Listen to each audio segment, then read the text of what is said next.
الحمد لله وكفى وسلام على عباده الذين اصطفى أما بعد فأعوذ بالله من الشيطان الرجيم بسم الله الرحمن الرحيم إن الدين عند الله الإسلام صدق الله العظيم. دوستو بزرگوں، اللہ تعالیٰ نے ہم سب کو جو مذہب عطا فرمایا ہے جسے اسلام کہا جاتا ہے، یہ مذہب سب سے زیادہ پاکیزہ اور مقدس مذہب ہے. اللہ تعالیٰ نے مذہب اسلام کے تعلق سے فرمایا کہ سب سے زیادہ پسندیدہ مذہب اللہ کے نزدیک اسلام ہے، اور اسلام کے علاوہ دیگر مذاہب کے تعلق سے فرمایا وَمَن يَبْتَغِ غَيْرَ الْإِسْلَامِ دِينًا فَلَن يُقْبَلَ مِنْهُ وَهُوَ فِي الْآخِرَةِ مِنَ الْخَاسِرِينَ. کہ جو کوئی انسان اسلام مذہب کے علاوہ دوسرے مذہب کو ترجیح دے گا تو اللہ تعالیٰ اس مذہب کو قبول نہیں فرمائیں گے، بلکہ وہ انسان جو اسلام کے علاوہ کسی اور مذہب کو بہتر سمجھتا ہوگا وہ آخرت کے اعتبار سے بڑے خسارے میں ہوگا. وَمَن يَبْتَغِ غَيْرَ الْإِسْلَامِ وَمَن يَبْتَغِ غَيْرَ الْإِسْلَامِ، یعنی جو اسلام کے علاوہ کی چاہت رکھتا ہے،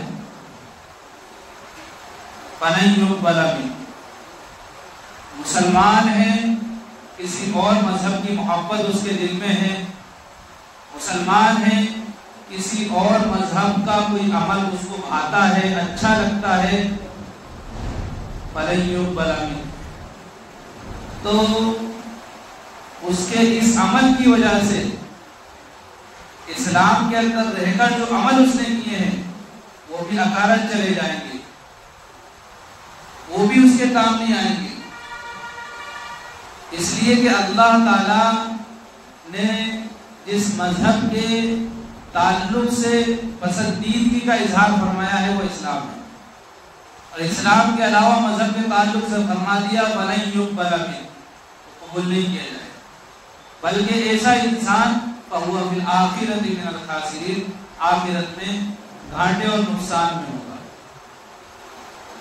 حضرت مولانا اشرف علی تھانوی صاحب رحمۃ اللہ علیہ نے 100 آیتوں سے ثابت کیا ہے کہ جو انسان دنیا میں اللہ کو رب مان کر اللہ کے احکام پر عمل کرتے ہوئے رسول اللہ صلی اللہ علیہ وسلم کے طریقوں پر زندگی بسر کرے گا، اللہ تعالیٰ دنیا میں اس کو جنت کا مزہ عطا فرمائے. عام طور پر لوگوں کو اس بات سے غلط فہمی ہوتی ہے، صحیح معلومات نہ ہونے کی وجہ سے بعض لوگ غلط فہمی کا شکار ہو جاتے ہیں کہ عمل کرنے کا یعنی نماز پڑھنا، روزہ رکھنا، حج کرنا، زکوٰۃ دینا یا دیگر عبادات کو انجام دینا یا دیگر احکامات پہ عمل کرنا، ان سب کا بدلہ آخرت میں، یہ سوچ کر غلط فہمی میں مبتلا ہو جاتے ہیں. آخرت تو بدلے کا دن ہے ہی، آخرت میں تو بدلہ دیا ہی جائے گا ہر عمل کا، وہ اچھا ہو یا برا. آخرت میں تو ہر عمل کا بدلہ دیا جائے گا، اچھا عمل ہے تو اچھا بدلہ ملے گا اور برا عمل ہے تو برا بدلہ ملے گا. لیکن دنیا کے اندر بھی اللہ تعالیٰ اپنے ایمان والے بندوں کو نوازتے رہتے ہیں، اور یہ آزمائشیں، حالات، پریشانیاں، یہ سب ایمان والے کے ایمان کو نکھارنے کے لیے ہیں، ایمان میں نکھار پیدا کرنے کے لیے ہیں۔ اور جیسا کہ کئی موقعوں پر وضاحت کی گئی ہے اور آپ کو بتایا بھی گیا ہے کہ اللہ تعالیٰ کا ضابطہ اور اصول یہ ہے کہ جب بندہ اپنے آپ کو کلی طور پر اللہ کے سپرد کر دیتا ہے تو پھر اللہ تعالیٰ اس کی دنیا بھی بنا دیتے ہیں اور آخرت بھی بنا دیتے ہیں۔ اگر اعمال کا اجر ظاہر فرما دیتے تو بڑی دشواریاں پیدا ہو جاتی، جیسا کہ گزشتہ قوموں میں عمل ظاہر ہو جاتا تھا۔ اگر کسی نے کوئی عمل کیا اور اس کا عمل قبول ہو گیا تو پتہ چل جاتا تھا، اور اس کی پہچان اور علامت یہ تھی کہ لوگ اپنی نیاز، اپنی قربانیاں ایک میدان میں رکھ کے آ جاتے تھے، جس کے سامان کو، جس کے قربانی کو،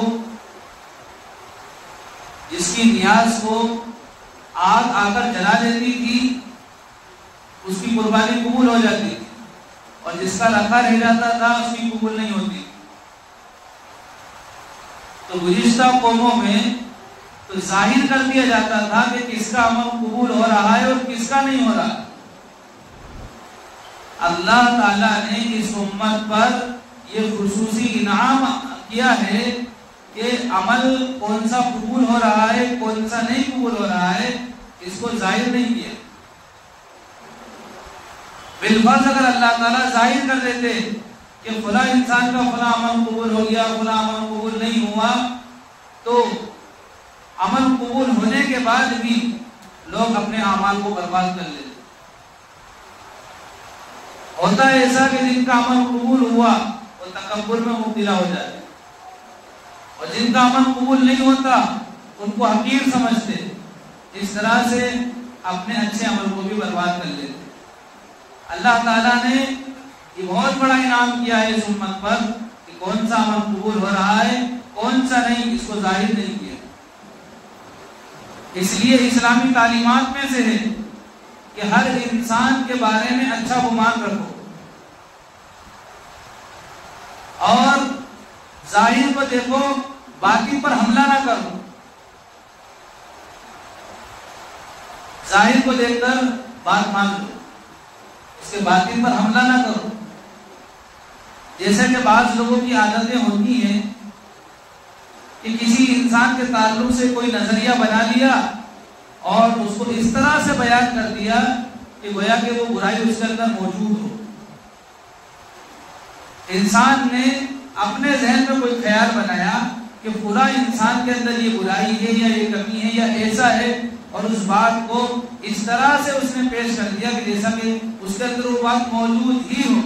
حالانکہ بعض دفعہ ایسے واقعات رونما ہوتے ہیں کہ جب سامنا ہوتا ہے اور بات کی جب تحقیقات ہوتی ہے تو وہ آدمی ان باتوں سے کئی دور ہوتا ہے، کئی گنا دور ہوتا ہے۔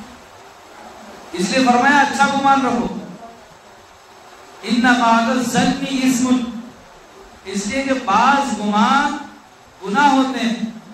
اس لیے اللہ تعالیٰ نے پارہ نمبر 26 میں فرمایا ولا تجسسوا، کسی کی ٹوہ میں مت رہو، تجسس میں مت رہو، کسی کی ٹوہ میں لگنا، کسی کے اعمال کی تحقیق میں لگنا، یہ دوہرا گناہ ہے۔ اس لیے کہ اللہ تعالیٰ نے کسی انسان کو کسی پر نگراں بنا کر نہیں بھیجا۔ رہنمائی کرنا، صحیح بات بتا دینا اور اچھی باتیں بتا دینا، سمجھا دینا، سکھا دینا، اس کی آخرت کی فکر کرنا، اس کی اصلاح کر دینا، یہ ذمہ داریاں ہیں۔ لیکن اس کے لیے ٹوہ میں لگ جانا کہ کون سی غلطی کرے اور میں اس کو ٹوکوں، یہ اسلام میں جائز نہیں ہے۔ یہ ایک استاد کے لیے جدا مسئلہ ہے کہ شاگرد استاد کے پاس جاتا ہے، سبق سناتا ہے تو وہ تو بالکل توجہ لگاتا ہے اس بات کی کہ کون سی غلطی کرے اور میں بتاؤں، وہ اس سے الگ مسئلہ ہے. لیکن یہ قانون ہر ایک انسان اپنے اوپر فٹ کرنے لگے تو معاملہ بگڑ جائے گا، معاملہ بگڑ جائے گا. اصلاح کرو، غلطیوں کی اصلاح کرو، منکر پر نکیر کرو اور بھلائی کا حکم کرو. اس کا تو ہمیں حکم دیا گیا ہے، تعلیم دی گئی ہے، لیکن اس کے طریقے بھی بتلائے ہیں، آداب بھی بتلائے ہیں کہ کس طرح سے اس کو سمجھانا ہے، کس طرح سے اس غلطی کی نشاندہی کرنا ہے. لیکن ٹوہ میں لگنا جیسا کہ عام طور پر ماحول ہے یہ بہت نقصان دہ بات ہے. معاشرہ خراب ہو جاتا ہے، بعض دفعہ بڑی کشیدگی پھیل جاتی ہے. اس لیے اخلاق کی اعلیٰ مثال یہ ہے کہ انسان بدگمانی سے بچے. اور جب اخلاق کا لفظ زبان پر آیا ہے تو اس کی تھوڑی سی وضاحت کر دوں کہ عام طور پر لوگ میٹھی زبان استعمال کرنے کو اخلاق سمجھتے ہیں، اور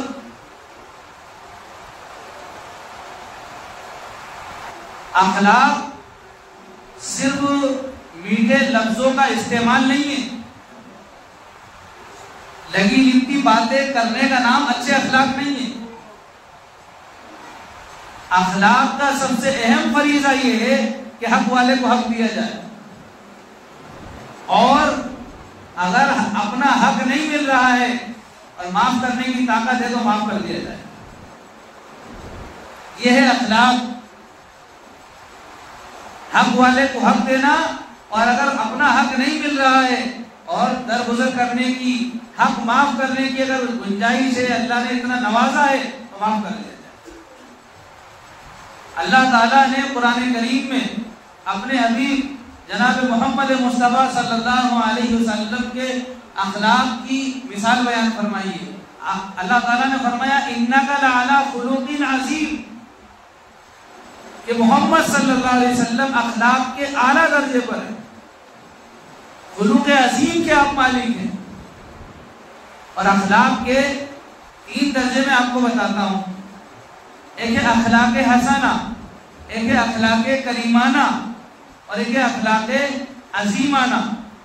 اخلاق حسن یہ ہے کہ آپ کا کوئی معاملہ کسی سے تھا، مثال کے طور پر کسی نے کسی کو تماچا مار دیا. اخلاق حسنہ یہ ہے کہ وہ بھی ایک تماچا مار کے بدلہ لے لے، یہ اخلاق حسنہ ہے. لیکن وہ اس کو معاف کر دے تو یہ اخلاق کریمانہ ہے، اور ساتھ میں ناشتہ بھی کرا دے تو یہ اخلاق عظیم ہے. یہ ہمارے نبی صلی اللہ علیہ وسلم کی شان تھی. دشمن بھی آپ کے فضل و کمال کا اعتراف کیا کرتے تھے. اس لیے آج اخلاق کا جو فقدان ہے اس کو میرے پاس الفاظ نہیں بیان کرنے کے، لیکن اتنا ضرور بتا سکتا ہوں کہ اخلاقی بگاڑ کی وجہ سے معاشرہ تباہ ہو رہا ہے. اور خوب اچھی طرح یاد رکھیے، اخلاق صرف میٹھی زبان استعمال کرنے کا نام نہیں ہے. بھائی صاحب، بھیا صاحب، دادا جی اور یہ سب کر لیا اور دل میں بغض بھرا ہوا ہے، نفرتیں بھری ہوئی ہیں، ایک دوسرے کا حق دبائے بیٹھے ہیں، سوچ رہے ہیں اخلاق کے ہم مالک ہیں، اچھے اخلاق ہیں ہمارے. اچھے اخلاق کے لیے اچھے اخلاق میں سب سے اہم چیز حق والے کو حق دینا ہے. ہمارا حق اگر ہم معاف کر سکتے ہو تو معاف کر دیں، یہ ہے اخلاق. اس طرف لوگوں کی توجہ نہیں، اس طرف لوگوں کی توجہ نہیں. اس طرح صبر کا مطلب لوگوں نے غلط نکال لیا ہے، اچھے اخلاق کا مطلب بھی لوگوں نے غلط نکال لیا. لوگ صبر کی تشریح کرتے ہیں کہ بس چپ چاپ رہو، برداشت کرتے رہو. یہ چیز تو ہے اخلاق صبر کے اندر، لیکن صرف اسی کو صبر سمجھنا صحیح نہیں ہے. صبر کی تشریح قرآن سے سیکھیے. پوری سورت اللہ تعالیٰ نے نازل فرمائی والعصر ان الانسان لفی خسر الا الذین آمنوا وعملوا الصالحات وتواصوا بالحق